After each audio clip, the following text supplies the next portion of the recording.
Have you ever wondered what stage your loved one might be on their journey with their Alzheimer's or dementia? Are they just at the beginning stage? Or maybe they're at the middle or moderate stage? It sometimes can be confusing to figure this out. Today we'll go over some helpful experiences that I had with my wife during the moderate stage of Alzheimer's. Welcome to the Surviving Alzheimer's podcast. I'm your host, Ken Cardita. In this podcast, I'll share the experiences and lessons learned during the 12-year journey down Dementia Road with my wife, Shanna. It is my desire that you'll find joy and peace while learning to live with your loved one's Alzheimer's disease and not let the disease define you or your loved one. The Surviving Alzheimer's podcast is brought to you by Ascending Minds, LLC.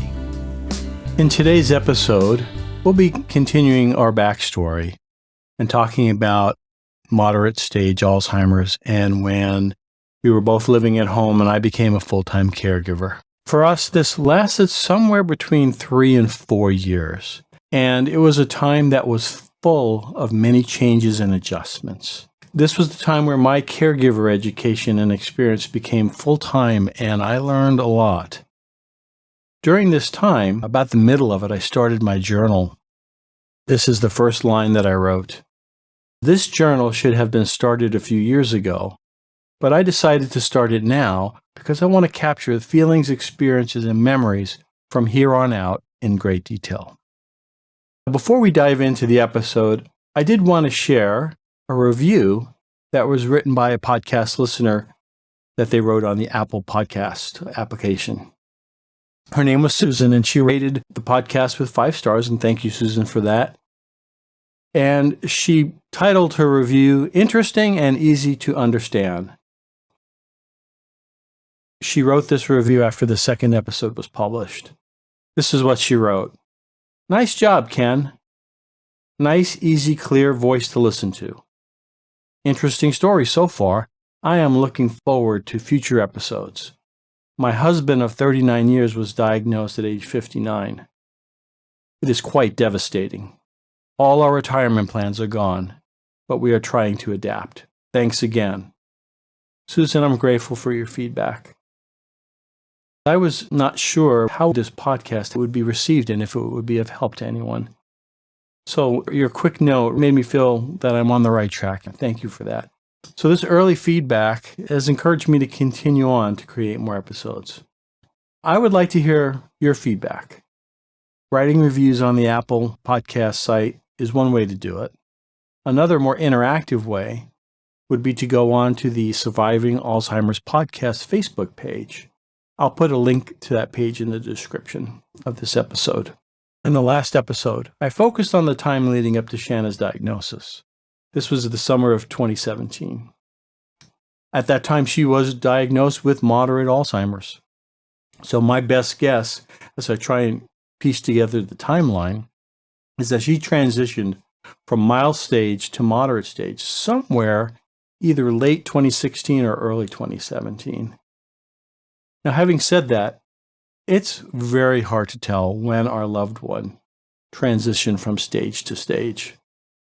Now, the engineer in me always wanted to try and nail this down and quantify it and try and pinpoint these transitions. I have learned that this is very far from an exact science.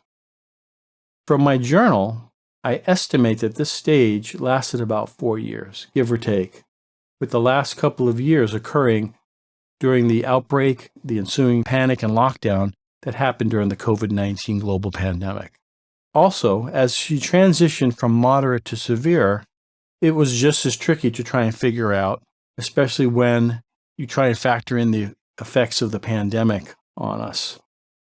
Let's take a moment to discuss what are some of the things that our loved one might show during the moderate stage. My experience has been they don't always show all of these things, but they're a way to estimate where your loved one's at. In this stage, much more intense supervision and care becomes necessary. And that can be difficult for many spouses and families.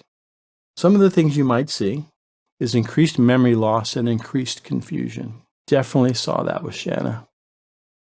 the inability to learn new things. And I would like to add as well, struggling to reteach things that they once knew. A good example of this was when Shanna was struggling with the process of doing our laundry. We worked together on this. I even put up a step-by-step sign next to the laundry machine, and she still had much difficulty with it. Now, here's something that I definitely saw: difficulty with language, problems with reading, writing, and working with numbers. I noted this in my journal in around 2019. This is what I wrote. At this time, Shanna's verbal communication has declined significantly. Her ability to follow direction is almost non-existent. And then I went on to write, she rarely will speak a complete sentence or thought. She depends on me and expects me to know what she means by uttering just a few general words, and she'll often substitute or thing or this thing or that. Luckily, I can still figure it out. I distinctly remember this stage. I got really good at finishing her sentences and helping her finish her thoughts. So much so that when she really did become nonverbal, it took me a while to realize it. Some other things you might see is difficulty in organizing your thoughts and thinking logically, a shortened attention span with decreased desire to do things. Her general desire to do things that she loved to do started waning. And I think it was because she realized it was getting more and more difficult for her to do things and didn't want to get frustrated. Another thing would be problems coping with new situations. I didn't see this too much because I was very quick to step in a new situation or when we met some people and just finish her sentence or explain what was going on with Shanna and spare her any kind of embarrassment. Difficulty in carrying out multi-step tasks, such as getting dressed. Well, this started in about 2019 and continued to progress. I can remember in the very beginning, I would help her pick out clothes and then just lay them out and she would get dressed. And I would just help her with the sequencing. That moved on to me handing her each article of clothing one at a time and her putting it on. That progressed to me helping, assisting putting it on her and just talking her through. Okay, put your arm through the sleeve. Okay, now we're going to go over the head. Okay, buckle your pants. Okay, put on your shoes. And that eventually went towards the very end of all this, actually getting her dressed and moving her limbs and doing things like that. Amazingly, the very last thing that she was able to do was tie her shoelaces. I was amazed that even though she couldn't button her pants or button a shirt, she could tie her shoelaces. And I remember the day that she was struggling with tying her shoelaces.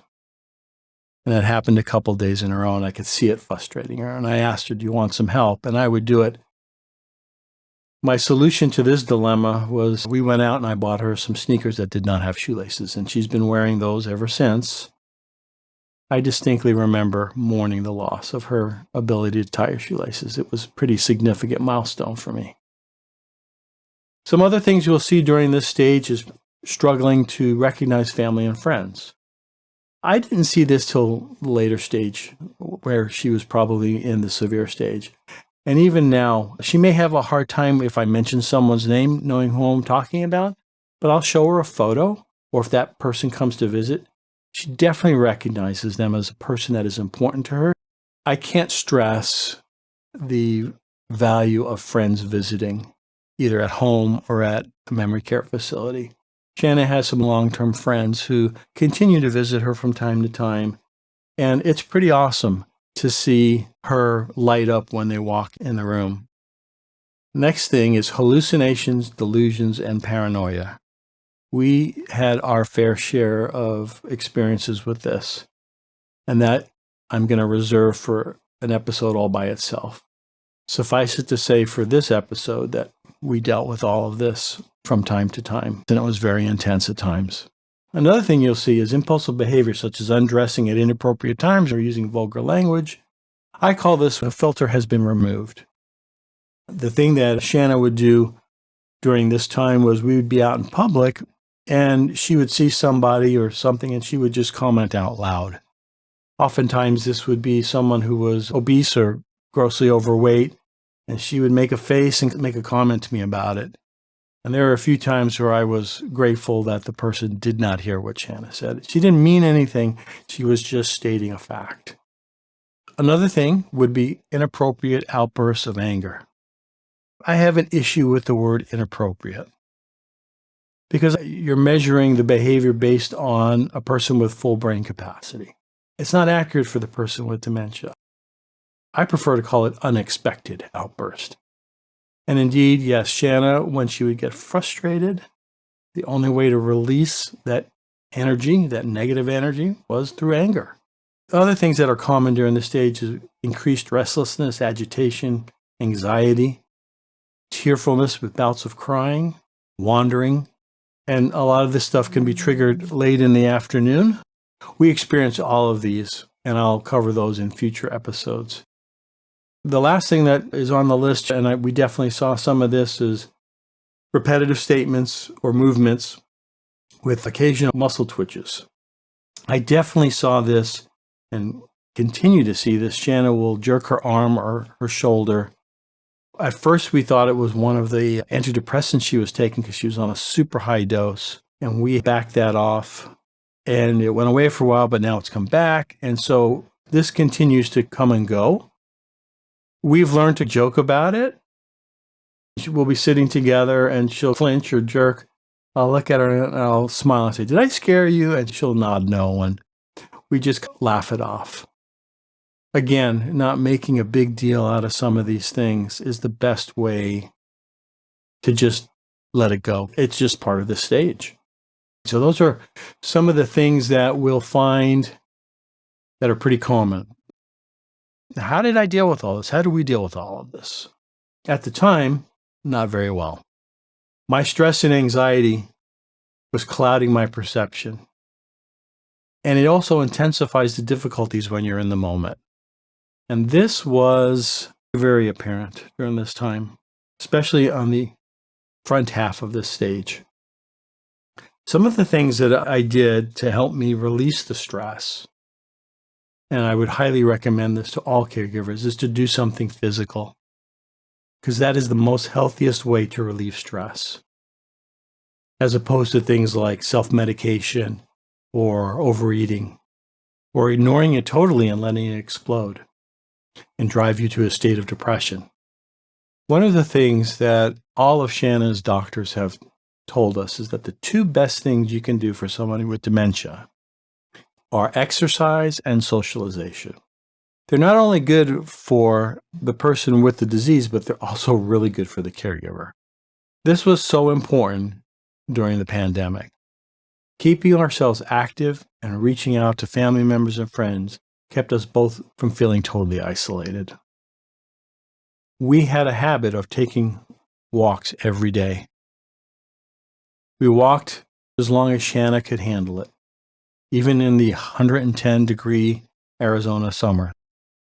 We would walk in the early mornings, and I would be creative, and we'd drive to a local mall and walk around indoors. Shanna started out walking with me. We would walk our dog for 3 or 4 miles. It would take us an hour and a half. It was awesome. It would invigorate both of us, but also release all of the anxious energy that Shanna would sometimes have. As time went on, as the years went on, it reduced, and it got to the point right before I moved her a year and a half ago that she would only be able to walk about half a mile before getting exhausted. One of the things that I've done, I've been playing ice hockey for the last 10 years. And during this period of our lives, I made it a priority to play at least once a week, sometimes twice a week. And this really helped. When I read my journal, I see that when stress comes in the moment, how it really affected how I handle things, for better or for worse. Keeping the journal and rereading it and pondering was one of the best things that I have done. And I continue to do it today, as it allows me to have a much clearer perspective once the heat of the moment and the stress is gone. And you can look back on what happened and learn from it. Here is an early journal entry that was typical during this time period of moderate Alzheimer's. A few hours ago, she wanted to go on a walk, but I was really tired. And I asked her, can we wait just another hour and watch one more episode of TV together? She didn't say anything. I don't think she wanted to wait, and I didn't know it at the time, but she just rolled over in bed.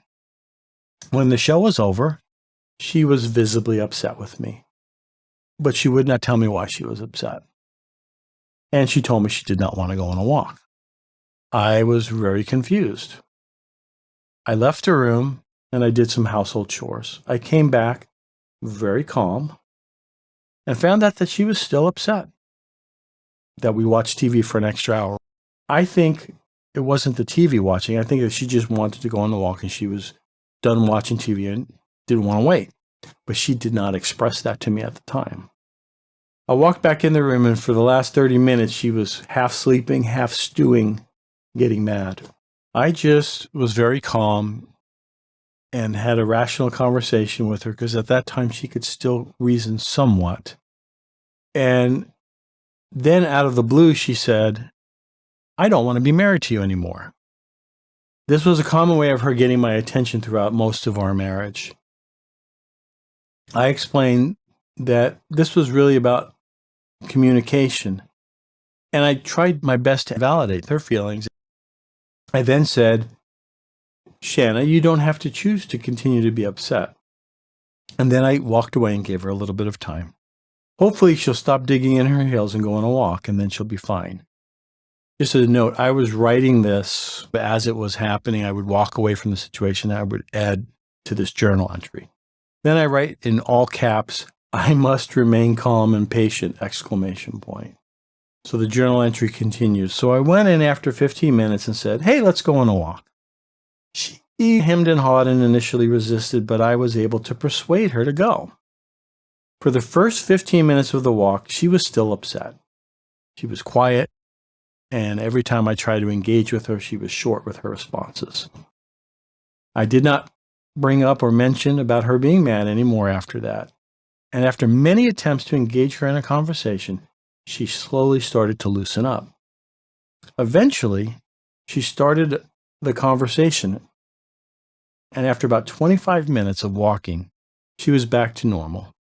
We walked for another 20 minutes, came home, and watched TV again for a little bit, and everything seems fine now. So I assume this episode is concluded. Then I recorded my takeaway learnings from this. By me not pressing the issue, there was no fuel for her to deepen her negative feelings. In the past, I would always try and solve the problem right there on the spot. I was able to control my emotions, and I, at the time, was really focusing on my being right in the situation. That I had not gotten to the point of swallowing my ego and just rolling with whatever was happening. I was still dealing with this issue that I've had most of my adult life of having to be right. The other things that I recorded in the journal entry are walking away and coming back is more effective than nagging her to get all of her feelings out on the table and deal with them. This gives her time to process and allows me to stay calm. Next thing I noted was, it is easier for me to admit fault, even if there is no fault of my own, and empathize and validate her anger and feelings, and then slowly suggest that she move on in a very non-controlling way, instead of forcing her to deal with everything and get frustrated and me raise my voice in my frustration.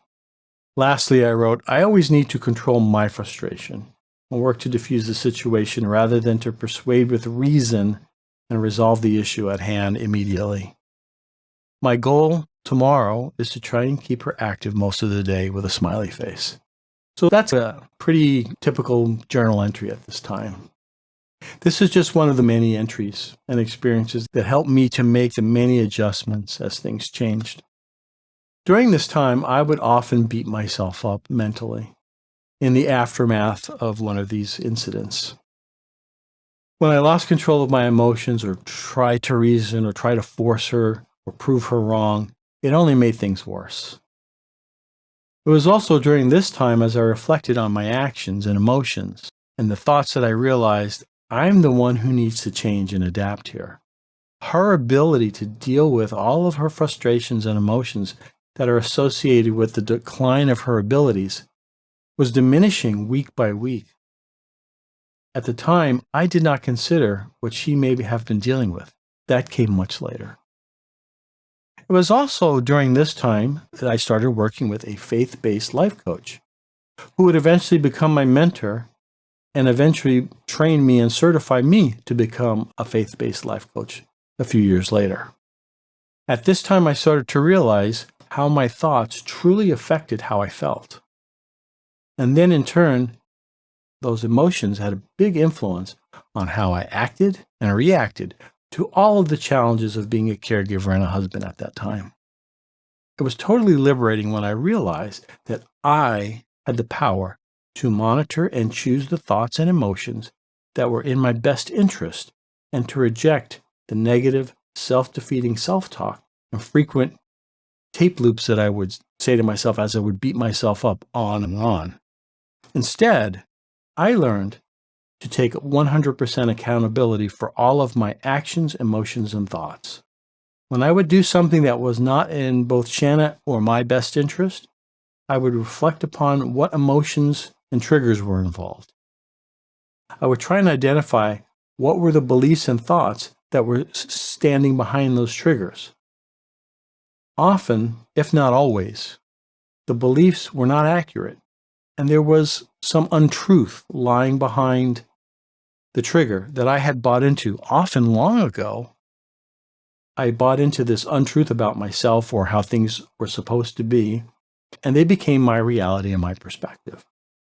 As I worked with my mentor, and she coached me and helped me to learn and apply tools of removing these triggers and changing my thought patterns, I was able to overcome and remove these triggers one at a time and gain a lot more control of my actions and reactions by changing my thoughts and how I felt about my wife's Alzheimer's and my role as a caregiver. Now, I wish I could tell you I'm all fixed and all good, but I continue to do this. And I get the feeling that this is not only a great coping skill for dealing with stress and dealing with being a caregiver, it is something that I will probably be working on for the rest of my entire life in all aspects of my life. This has made and continues to make all the difference for both of us and is the key to our surviving Alzheimer's. At this point, I realize I have just skimmed the surface on this time period that was so full of experiences and lessons learned, and that I have many more stories to tell that will be in the future episodes. I just wanted today to just give a short version of what this time period was like. It's always my intention to share things that are helpful to you and to assist you on your caregiving journey. Your feedback will ensure that I cover topics that are relevant and important to you. Now, in our next episode, we'll once again take a short break from our backstory, and I'll talk about your role as being a quarterback on your caregiving. I thought this analogy would be appropriate to talk about as football season has just begun. Thanks again for listening, and be sure to follow the Surviving Alzheimer's podcast so that you can continue to listen to more episodes and be notified when they're released. I really do appreciate you taking time to listen and comment. I do realize how precious your free time is as a caregiver, and I am grateful to be able to be of some sort of help to you in any small way. So have a blessed day, and remember to take things one day at a time and 1 hour at a time if that's what's needed. Thanks for watching an episode of the Surviving Alzheimer's podcast. If you're new to this podcast, I recommend watching episodes 1 through 13 in order so that you can learn our backstory. This will make understanding later episodes much easier. To help you with this, you'll find a link to a playlist called the Surviving Alzheimer's podcast by episode order in the video description and on the Surviving Alzheimer's YouTube channel. The mission of the Surviving Alzheimer's podcast is to educate and inspire caregivers, family, and friends who are on their own unique journey down dementia road with their loved one. I would really appreciate it if you could share this episode to anyone who you feel would benefit from it. Additional ways for you to help us reach others are to hit the like button for this video, subscribe to the channel, and click the bell to be notified of new episodes. All of these actions will encourage the YouTube algorithm to share this episode and podcast to other potential viewers.